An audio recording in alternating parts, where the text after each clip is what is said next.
Well, we are live. Beth, Azor, thank you for joining us today. Thank you, Mark. I'm happy to be here. Awesome. We are here on a Wednesday. Beth, what are you doing today? We're in Orlando right now. What's on tap for you today? We are here at Retail Live, where we are going to be meeting with hundreds, hopefully, of retailers that want to lease space in my shopping centers. Yes, indeed. Beth, And I'm also speaking today. And what's the topic today?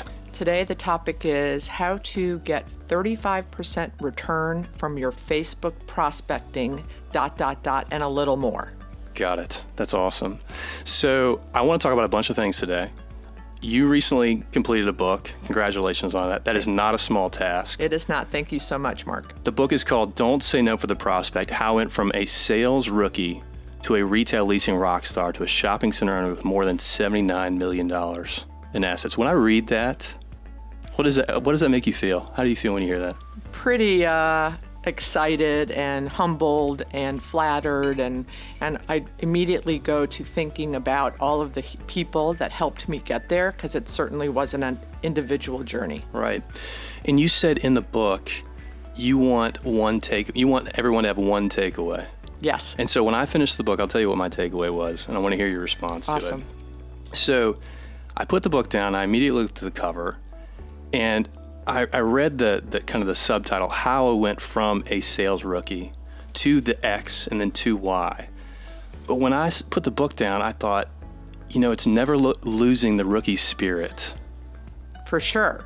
That got you to where you are. Is that a fair statement to make? 100%. And I'm very happy that that's what you got out of it, because truly that goes back to then the title. Because the rookies, just like children, right, when we're new in something, our brains are more open-minded. And as you know, many of the stories throughout the book are, don't let the vets tell you not to try something, right? Right. So all of these examples, many of these examples I gave, someone in my company or my partners, well, that's not going to work. Forget that, or I tried that. Well, right. You tried it 20 years ago. Right. So absolutely maintaining that rookie spirit that's the best thing that you could have gotten out of the book, Mark. I'm so happy to hear you say that. Well, that's the truth, and I believe that. I wholeheartedly believe that. So with that being said, I want to get into your DNA. Sure. So you start off the book by talking about your father, cold calling. Yeah. What was it like to be an adolescent watching a parent navigate possibly rejection, right? For sure. So what was that like? Well, I was blessed to have a father who had unbelievable self-confidence. So his, continual rejection did not faze him in the least. He saw it as a challenge. Right. And I definitely watched that and picked that up for sure. And he, my parents had a tavern. We lived in Milwaukee, Wisconsin, so we owned a tavern. No kidding. With a restaurant as part of it. So I think he also, that this was like a side hustle for him. Uh-huh. They had their main business, but this was something that he said, I want to try or do something different. He was a reader. Vincent Peale, he would listen to cassette tapes. Right. With a little cassette recorder next to his easy chair, because cars back then didn't have cassette, audio recorders. So he would listen to cassette recorders, and he was very big on self-improvement and self-development. So his level of confidence did not sway him in the least on the rejections. That's awesome. And so it's interesting too, because you bring up reading and education. That's one thing that if you hear Beth Azor speak, that's one thing that she always ties in. Certainly it's tied in the book. You start off by, when you get your first gig, you spent 35% of your income on continuing education. For sure. So it wasn't like you were making a lot of money. And when you get into real estate, generally rookies do not make a lot of money. This business pays in the rears. So what was it about your DNA that said, I'm going to double down on self-education at that point? I have no idea. I just think, Terra Nova, I worked for Terra Nova, and we went to this Tom Hopkins seminar. Yes. And like in all seminars, there are, at the end, there's that, call to action, right. The sale. And I'm sure you've heard this. It's way easier to sell a salesperson than anyone else, right? Right. Now I go to those seminars and those events and I leave my wallet at home. I'm like, I'm not going to buy another self-improvement class. But I spent $3,000. I was making $18,000. But boy, I wore those tapes out. My drive from Pembroke Pines in South Florida to my office in Miami was about 45 minutes to an hour every day. And to this day, I use some of the information that Tom Hopkins had in those tapes. To this day, I use them and I teach them. So I would say it's a phenomenal investment in my future. When you hear the phrase, make your car your university. Phenomenal. Right. Absolutely, because we spend so much time and it could be such a waste of time. And when I teach this, I say, look, I get it. You want to listen to ESPN or Howard Stern or music. I do too. But if you're going to have a 30-minute commute, can't we take 7 minutes to listen to something motivational or educational? Just 7 minutes. Right. And 7 minutes times 5 days, 35 minutes a week. You do that all year long, you're going to be way ahead of your peers. Right. So you do a lot of sales training, leasing agents, and having listened to Tom Hopkins myself, he is big on phraseology. Yes. Right? So versus like sign the contract, authorize the contract. Exactly. Right? And I can tell in your book that you have taken that mantle on in terms of phraseology. And it's incremental steps that make separate an average leasing agent from an exceptional leasing agent. What is the DNA? And you could probably talk 4 hours on this, but what is the DNA of the difference between an average leasing agent and an exceptional leasing agent? Not afraid of rejection, someone who prospects. So, you could have an average personality, or you could have an average organizational skill. Right. But if you go out and prospect every day and build that pipeline, you will learn so much from that experience that it can overcome any other deficiency you may have. Right? So you could be bad at math, you could be not a social butterfly. It doesn't matter. The number one thing is prospecting, whether it's cold calling, Facebook prospecting, canvassing, which of course is my favorite. The more you do it, the more you learn, and that's how you become a rock star, bar none. Right. I mean, it's interesting. You see people that can solve the square root for a banana in this business, people that, they're not that sharp. You see introverts, you see extroverts.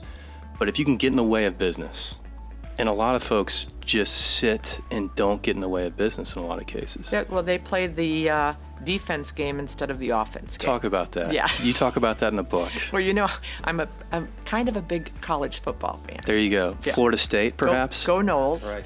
And this business, I would say 85% are people who react, who play defense, who take the calls from the signs. There's a minority of people that are proactive, and that's playing offense. So I'm all about the person that's offensive. That play the offense. I canvass still to this day every week, at least once, unless I'm traveling. But I would say consistently I'm out canvassing 2 to 3 times a month. And Mark, how many, in 33 years, I've definitely canvassed over 10,000 hours. I've done the 10,000 hour thing. Malcolm Gladwell. Yeah, Malcolm Gladwell. How many times do you think I've run into someone canvassing? Oh, geez. I mean, how many times have you run into someone that is another leasing agent that's canvassing? Well, I think it's a loaded question. So I'm going to say not that many. Like, never. I'm shocked. I'm shocked by that. I'm shocked too. Especially because I've been preaching it for 33 years. So I'm shocked too. I've had one or two situations again in 33 years where someone says, "Oh, there was a guy in here last week." Yes. But that's like twice in 33 years. Right. So you're not running into folks doing this. They're not doing it. I've estimated, I teach hundreds and hundreds of leasing agents a year, and I think that there's less than 5% of leasing agents in the country that canvass. You do some calculus in your book about signs and waiting on phone calls. And you've got goals and objectives of making X amount of dollars. And if you wait on phone calls, what's the occurrence there? So you have a unique perspective because you're a landlord, Yes, existing landlord, correct. and you have a leasing background. So I want to dig into this a little bit because there's tons of landlords around the country who are evaluating properties in markets they're not currently in. And a big part of property evaluation is who is going to lease this asset from a third-party perspective. Yes, So I'm going to put you in that landlord chair for a second here. love it. If you are a landlord looking in a market that is not a market you're familiar with, but you like the asset and you've got to answer the question, who's going to lease this asset for me? You get 3 different leasing companies to basically bid on the work or do an RFP on the work. What are you doing that allows you to see the kind of smoke and mirrors presentation? What questions are you asking to differentiate between the smoke and mirrors presentation and that leasing agent that's going to get after it for you? The leasing agent that knows the market the best. So all of the centers I own are within 5 minutes from my house. So, but if I was to, let's say, fly to Denver and look Right. at an asset and buy an asset and interview 3 leasing firms, because I would never do it myself because you need to hire a third-party firm that's in the market. Right. And I've done this for clients actually, and where I've gone to a market and helped them interview. And I want to know the agent who knows the market the best. I may get in a car with an agent and have them drive up and down the street that the asset's on and say, who's the owner of this coffee shop? Or when did these guys open? And ask pointed questions. If someone did that with me in my submarket of properties, I'd know all those answers. They'd be layups for you. Easy. Yeah. So that's the agent I'd be looking for. It wouldn't be the one that, wowed me with bells and whistles and technology. It wouldn't be the one that did a bunch of research on me, like, oh, you're a Seminole, that kind of flattering stuff like that. I would want to know who knew the market the best, and that's the one I would hire, because market information, that's how you know as a landlord what rates you can charge, what rates you're going to get. I want to know, I'm going to ask the agent, who leases that center? How long has that leasing agent been on that deal? The agent who knows the neighborhood leasing agents surrounding that center project is who I would hire. Are there benefits to going with national versus regional or local leasing companies? Do you see any benefits or drawbacks? Well, if I was leasing something like in Los Angeles that was very high street, right? Who maybe the tenants that we thought would be good for the asset would be tenants, retailers that had locations in Tokyo or London. Absolutely. Then let's go with a national firm who's got their tentacles into those markets. If I'm leasing a strip center, I don't see the benefit of the national firm unless their leasing agent was very clued into the marketplace. And then of course it wouldn't matter to me. I just want to know the person that's going to be working on my asset, do they know the market? Can you conduct that analysis on a phone? Can you conduct that interview on a phone effectively? You could maybe 50%, but you got to be in the market. If you're spending millions of dollars and buying an asset in a market, you got to get to the market. Right. Interesting. So let's take this question a different route here. So let's say I'm an owner of a company and I'm doing leasing in-house. I lose my head of leasing. What's the evaluation process I'm going through to find that next leasing manager? What is the DNA of a successful leasing manager? What do I need to be looking for? So 2 things. They need to manage people, and managing people is being able to spend time in the field and learning about their leasing agents individually. Mark, are you a dad? Yeah. I'm not. Okay. So being a parent, it's crazy. Like, you have 2 kids and they're completely different. Right. And whatever worked yesterday won't work tomorrow. Right. Okay. So that's leasing agents. Every leasing agent is different. Every leasing agent wants to be rewarded differently, motivated differently, corrected differently. So the leasing manager needs to understand that one size doesn't fit all. And the other skill set or the other experience that the leasing manager needs to have is they need to have been able to do deals. Right. They need to have been able to, pick up the phone and understand how to get the retail manager or the retail representative of Ulta or Starbucks and hopefully have done a few deals with national tenants, because the junior agent is looking to his manager to be able to handle that. I just had a call yesterday where I've got a junior leasing agent, Kara, and she's about to close a 9,200 square foot urgent care lease, and they're having an issue on fee. And, I needed to jump in on the call and talk to the guy, and I've had that conversation multiple times. Right. So it was easy for me, hard for her. Right. So that leasing manager needs to have had some experiences that they can assist their juniors with. Let's talk about leasing today. So we're sitting here 2019. 10 years ago, it was dark. Dark. Very, very dark. There were things that worked 10 years ago that don't work today.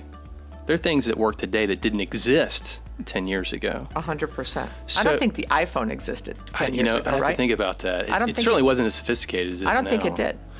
I mean, I think 10 years ago I was taking pictures with this thing called a camera and recording into a dictaphone. Exactly. And I think the iPhone eliminated those two objects. So what do you say to a landlord that maybe is an old school landlord, seasoned perhaps, shall we say? Yeah, I call female veterans well-heeled. Yes, well-heeled, yes. So what is that what worked 10 years ago that no longer works today?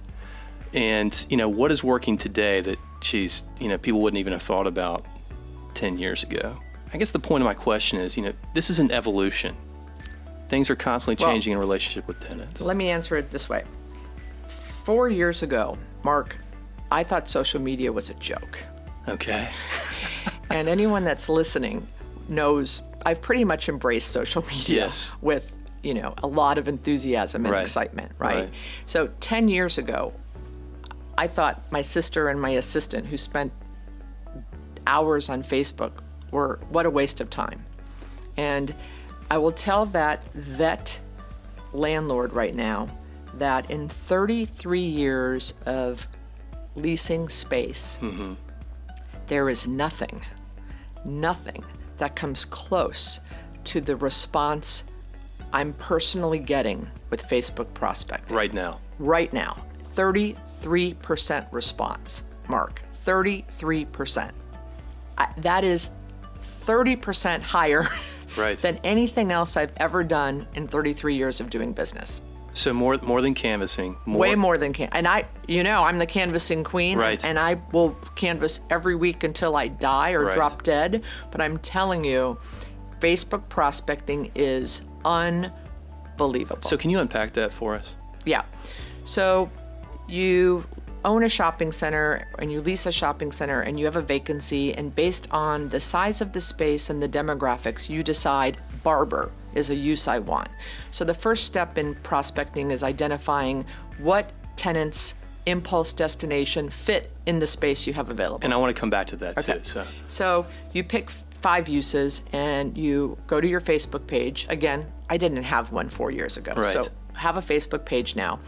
And I go to, let's say, Yelp or the best of your submarket, the best of Hoboken. And you find the top 5 barber shops in Hoboken. And, I write them down on my little notebook. And then I go, okay, first one is Ike's Barber Shop. And I go and see if Ike's Barber Shop has a Facebook page. Oh, wonderful, they do. On the Facebook page, there's a little blue bar that says message. Direct message, text message, exactly what we use on our phones. Right. Click on message, and I write, hey, Ike's Barbershop, I have shopping centers in Hoboken. What are your expansion plans? Right. That's it. Literally, Facebook caps you because they don't want you spamming to about 10 to 12 of those a day, which anyone, once they get the hang of it, can do in about 15 minutes. Right. Okay? Within 24 hours, 3 to 4 people have responded. 3 of the 4 say, no, thank you. And 1 says, where's your center? Right. And then you start a dialogue. Think about that. You do that every day. 5 people are asking you Where's your center? Right. You usually can show space to 2 or 3 of those that you show that reach out and say, yes, I'm interested. Right. We've done 7 deals with Facebook prospecting. Now, why does it work? Guess what? What's the number one impediment when you go canvassing? I'm going to say finding the decision maker. Yes, the gatekeeper, right? Right. Facebook is monitored by the owner of the business. Is that right? Yes.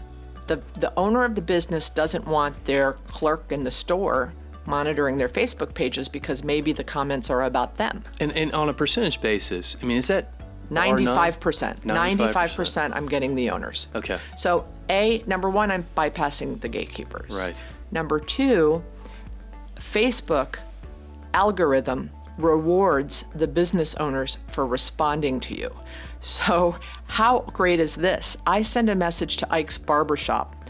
Facebook sends Ike's Barbershop a message that says, hey, Ike, you have a message. If you please respond so your response rate stays at 100%. So Facebook is helping the leasing agent get a response. Wow. And then lastly, we live in a supply and demand world. Attention is, the new currency. Right. When the owners of these businesses get home, late at night and they open up their emails, like all of us, 200-300 emails or 100. When they open up their Facebook, there's a little magic number 1 in the top right corner of their Facebook page. I can answer 1. I can look at 1 response, or I can be overwhelmed with the 100 in my emails. Email, yeah. So it's a supply and demand game. Does email work? I mean, are we moving out of that era? I certainly hope so. I'm on 2 missions in life. One is every leasing agent needs to invest. And the other one is stop the email blasts. I've actually now ordered buttons. I'm hoping they're going to get in before Recon Vegas. I'm going to pass them out and wear them. The retailers stop me in the halls at ICSCs and say, please tell the agents to stop sending us email blasts. Interesting. So if I'm a leasing agent, walk me through a day where I'm allocating my time accordingly and appropriately, because it sounds like the income to effort ratio on the Facebook is quite high. Extremely high. So what percentage, maybe of my week, maybe of my day, however you want to answer the question, do I need to be canvassing? Do I need to be on the phone? Walk me through that process. So easy, 20 minutes a day should be Facebook prospecting, okay? And I would say that social media, if you know what Zillow is, right, in residential? Sure, yeah. Zillow has almost decimated the residential real estate agent. If we commercial real estate agents don't think something like that's coming, right, your head is in the sand. So you need to have a brand. What's the easiest way to get a brand and to be noticed and to be understood and recognized is social media. Right. So again, just getting on social media less than 4 years ago, I've gone from 15 minutes a day to today I'm at 2 hours a day. I would imagine 4 or 5 years ago, maybe even 10 years ago, a leasing manager would walk in and say, get off of Facebook. For sure. Get off of whatever the social media of the day is. And now you're saying... I'm investing 2 hours a day, and and how I split that up is I do Facebook myself maybe 3 times a week. Kara does it every day, my leasing agent. But I'm doing about an hour of prospecting. So that could be for my training, that could be for LinkedIn national retailers. I'm doing about 20 to 30 minutes of education because this is new to me. Okay, I might be leasing for 33 years.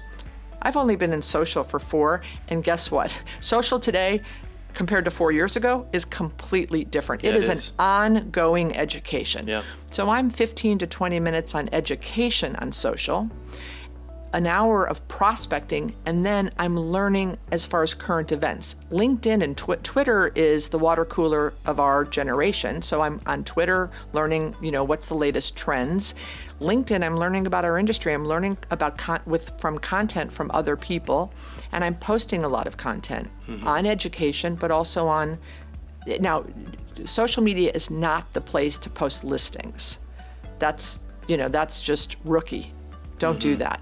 Facebook, LinkedIn, Twitter. I just started Instagram 4 weeks ago. My 18-year-old comes running into my bedroom one night. Stop putting stories on your posts. That's like terrible. So I'm learning from my 18-year-old about Instagram.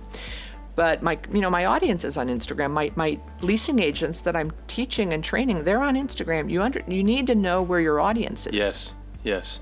So I want to come back to something that you said, or you touched on earlier, in terms of matching tenants in spaces. And you actually taught me this a couple of years ago. I went to an ICSC event where you were speaking, and you delineated destination tenants versus impulse. Yep. So talk a little about destination and impulse. And so I'm a leasing agent. I've gone through my iterations of the day. I've now got to show space. I've got a collection of tenants that want to see my shopping center.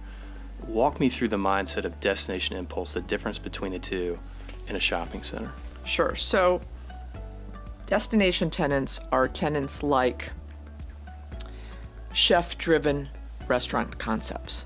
So versus impulse is a Chipotle, fast casual, right? Right. You're driving by, oh, I think I'll go to Chipotle. Or I want to go to Joe's Stone Crab in Miami. Okay, you'll drive 45 minutes to go to Joe's Stone Crab. That's a destination. Versus impulse. Impulse is ice cream. Impulse is apparel. Impulse is, discount volume hair. I need to get a haircut, or my son needs to get a haircut. Versus destination, daycares, any kind of doctors. Not urgent care, that's impulse, right? You're an unfortunate impulse. Right, exactly. Your son has an earache at 2 a.m. You want to go to the first closest urgent care you can. Yeah. But if you want to go to the pediatrician, you'll drive 30 miles to go to your pediatrician. Right. So you so you have impulse and destination uses. Right. And then you have impulse and destination spaces. Right. Talk about that. Yeah. So end caps are great for impulse. Elbows, those spaces in the corner, are destination. I always ask my students, what percentage of destination tenants want the end cap space? I'm going to say everybody wants it. All of them. Everybody wants it. What percentage of impulse tenants can succeed in the destination elbow spaces?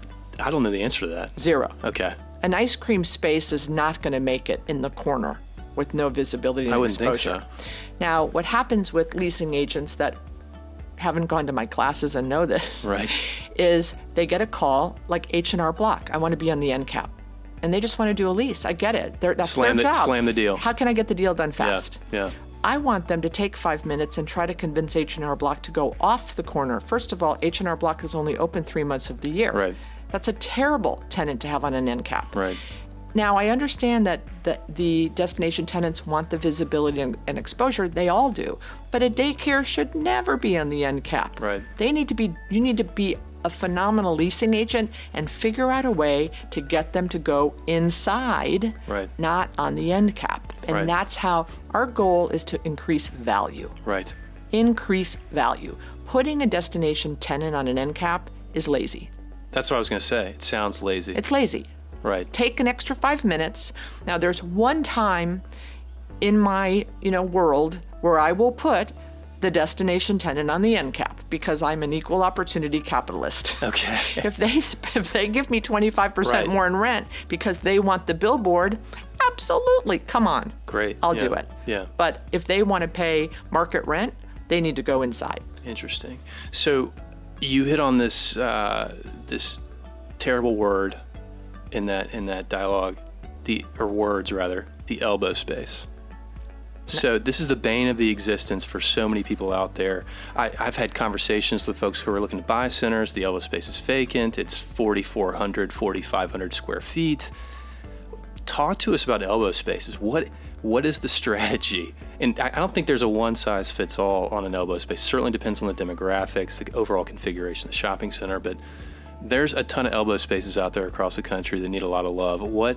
When you attack an elbow space, what are you doing? The first thing I'll do is I'll check to make sure there isn't an existing tenant in the center that wouldn't be great for that elbow space. Interesting. I had a situation in Raleigh where the elbow space was 6,000 square feet and had been vacant for 4 years. That's a terrible size, 6,000. Right. And, because it was the last 10%, that's where all the profit was. So my client called and said, please come help. Take my leasing team, go canvassing. Well, when I got there, I saw a physical therapist and a karate store. In the shopping center? In the shopping center. So I said to the leasing agent, if these 2 spaces were vacant, could you backfill them? And she said, all day long, I get calls all the time. They're perfect rectangle spaces. They're not pie-shaped. And I could get $5 more a square foot. I said, okay, well, we're going to go canvassing, but I want you to tomorrow go get backup LOIs. Right. So she did. We were able to split those 2 spaces into 4 spaces and brought in like ice cream, burger, pizza, and we relocated the physical therapist and the karate into the 6,000 square feet. And we got, I think he was ready to do cam only, triple nets only in that corner because he was so desperate. These tenants were paying in line, I think, 14. We dropped them to 10 plus cam. Huge win. They're thrilled. They were thrilled because we relocated them. They got 2 new, karate and physical therapy, remember, are wide open spaces. Right. I'm not going to, now in that particular center, there was a full service spa on the end cap. There's no way I'm relocating them. Right. The infrastructure would have been too costly. But to relocate a tenant with a wide open room, easy peasy. Right. And the client was thrilled. And sometimes you're just too tunnel vision. It's important to bring other people, maybe competitors in the industry or your leasing agent across the street. I'm a big proponent of leasing agents canvassing with their peers, with their neighbors across the street. First of all, it keeps them accountable. Because if you set a canvassing date with your neighborhood competitor leasing agent, you're not canceling, right? And they have uses that they've got exclusives where you might run into a prospect that you can use, but they can't. Right. And they can give you perspective because it's very important to get outside perspective because sometimes you're just in it Right. too much, too long. My client was like, how did I not see this? Because you're too much in it. That's fascinating. So the ROI on that It was popped like crazy. cute. Yeah, I think he sent me a little bonus check. It was great. So let's switch gears here a little bit. Let's say I'm a new leasing agent, new to the business. What do I need to be looking for? What in terms of education, or let's even go a little bit further back. Let's say I'm a student looking to break in. Leasing's a natural way to do that. And what am I looking for in terms of mentorship, in terms of a company to work for? Walk us through that process. My biggest advice to students are shadowing leads to internships and internships leads to jobs. Mm-hmm. So I want the students, hopefully when they're sophomores, for every spring break, winter break, and summer break, to be shadowing. I want to see a page 2 on a resume when they're ready to graduate with 25 shadowing experiences. Mm-hmm. Because, Mark, you hire a lot of young kids. If you got a resume and there's, Jonathan Smith, and Jonathan Smith, for every spring break and winter break, shadowed 2 or 3 people. Mm-hmm. And by the end, he has 25 shadowing experiences, capital markets, investment underwriting, retail leasing, property management, corporate real estate, office, industrial. Would you? And he said, I've shadowed all these people, Mark, and I only want to work for you. Wouldn't you? How fast would you hire that guy? Right. That work ethic. Right. That investigation, the discovery, the creativity, the networking he had to do to get those 20. And I preach this. And, I've yet to get that resume with the 25, right? But there's Kara who's with me now. She shadowed me and shadowed about 4 other people and then came back to me and said, I've shadowed all these people that, you've sent me to, and I want to work for you. And today she's working for me because I want to hire people that have done their homework. Mm. And when they're sitting in front of, if they shadow you, and again, I say to them, pressure off. Don't call Mark Thompson and say, hey, do you have an internship for me? That's pressure. Mm-hmm. That's like saying to a girl, hey, do you want to go upstairs? Like pressure, to take the pressure off, right? So say, can I shadow you for a couple hours, you or somebody on your team? There you go. Give them the out. Give them an out. Yeah. Now, if a student calls Mark Thompson and says, can I shadow you for a couple hours, you or someone on your team, and you don't respond, I tell that student, you call me and I'll call Mark Thompson. Right. So everyone will give them a couple hours Right. for them and someone on their team. So it's also talk about offense, right? It shows offense. There's just so many things that student will learn and be prepared for and understand when, and then in the summers, I always tell them also, don't get a whole summer internship at one place. Do 2 4 weeks. Intern at Mark Thompson's Grocery Anchored for 4 weeks, and then come to me to do 4 weeks in retail leasing. Because I want them to get as much experience while they're in college. Now, the challenge is by the time they're ready, they're seniors. It's spring break senior year, and they're looking for jobs. Right. And they skipped these 2 steps. Too late. And I say to them, back up and spend spring break shadowing, and then spend your first summer interning. Right. Because You haven't done it. You're not going to get the job. Right. They think they can just snap their fingers and get these jobs, and then what happens is they'll take the first job that comes their way, and they're gone in 6 months because it wasn't what they thought it was. Right. So that's the way to enter the business. You said earlier in the podcast, you're on a mission for 2 things. Eliminate mass emails, right? Spam emails and so forth. The second item, leasing agents and ownership.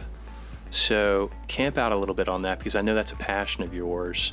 If I'm a young leasing agent and I've executed as a college student what you've articulated, and now I'm a young leasing agent 2-3 years in the business, what do I need to be thinking about to execute on my business plan for ownership? You know what shekels are? Sure. Okay, save your shekels. Every commission you get, 5%, 10% goes in an account that cannot be touched, so that when an opportunity comes your way, you're ready. So back in 1988, maybe 1990, an opportunity came my way. I didn't have any shekels. And I missed out on a great opportunity. It sounds like it's vivid to you still to this day. So vivid. And then in 1992, my boss came to me and gave me another opportunity. Guess what? No shekels. He goes, how can you be making $100,000 a year? I'm now 4 years in as a leasing agent and have no money to invest. He took me to a bank and co-signed a $50,000 loan. Wow. Good mentor. Oh my gosh, right? I would not be sitting here today without him, Stephen Battelle, the president of Terra Nova. So I am on a mission to talk to everybody about, don't buy the car, don't buy the boat, put money aside so that when I come knocking or someone comes knocking and has a deal, you've got $5 or $10 grand to put into it. It doesn't have to be $50,000. Right. It could be 5 or 10. My last deal, I have 4 leasing agents. They all put in $5 grand. That's awesome. And here's why I'm on this mission. And Mark, you'll know this. There would be 0 developments. There would be 0 financing. There would be 0 acquisition and disposition without the leasing agent. They're it. If you can't lease the space, Right. the business would not exist. Right. And they're the last to be able to build wealth growth. They're the last asked. Interesting. Yeah. So, I'm a glorified leasing agent. These are my peeps, and I want them to be making the money that everyone else is making on them. Interesting. So what is it that about a normal leasing agent that doesn't see that? Are they spending money elsewhere? I mean, what? I think we make a lot of money pretty fast, and I don't believe the mentors are focused on this. Is it the idea that money will always be there? Maybe, or they're just so excited. The money, I think that 5 to 7 years in, as they are making the money, they start to think about it. I want them to think about it year 1, because it's compounded, right? Right. I was just talking about this with my friend Dylan yesterday, the idea of the compounded savings. Right. I think that young people don't understand that. I want them doing it first check. Interesting. We got a couple more minutes here. The book is called Don't Say No for the Prospect. Yes. Took you 15 years? 14. 14 years to Yes. write. What is someone going to learn from this book? What is the main takeaway that you want to communicate from this book? get the negative ideas out of your head. You are stopping yourself, which I still have. Well, I don't know, leasing agents listening will get this. You're driving down the market and you go, oh, I think that would be a great tenant. I should call them. No, they'd never move from that location. And then 3 weeks later, you're driving by your competitor's shopping center and you see a coming soon sign with that tenant. And you're like, oh, like, it's kind of like, how how many people say, I had that Uber idea? It's execution. Ideas are cheap. Ideas are cheap. Execution is all about it. And just pick up the phone. I have a young man. He's a senior in high school, and he's staying with us for a senior year because his parents got relocated for their job. And we felt bad, and we didn't want him to have to move in his senior year. So we're at dinner one night, and Ryan says, I like this girl Ella. And I'm like, well, why haven't you asked her out? Oh, I could never ask her out. Why? Well, she might say no. I go, Ryan, she's already said no. By the fact that you didn't ask her, it's a no. Ask her. You have a 50-50 shot. You're already at no. And so that's the message is the tenant's already said no if you don't ask. Right. So just pick up the phone and ask or go see them. Right. Beth Azor, Don't Say No for the Prospect. The book is out. You can get it at bookstores everywhere, online as well. Amazon, my website, and we just recorded the Audible this week. That's awesome. That's awesome. Beth Azor, thanks so much for joining us. Really appreciate it. Thank you, Mark.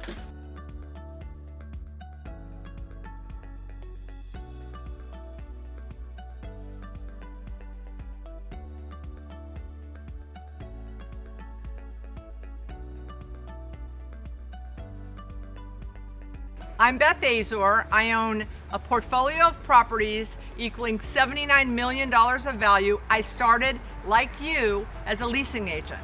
You want to watch some cool videos on how to lease space faster, how to use social media, Facebook prospecting, crazy? Hit the subscribe button now and you'll get tons of videos, and I will help you lease space faster and more creatively. Hit the like button, hit the subscribe button now.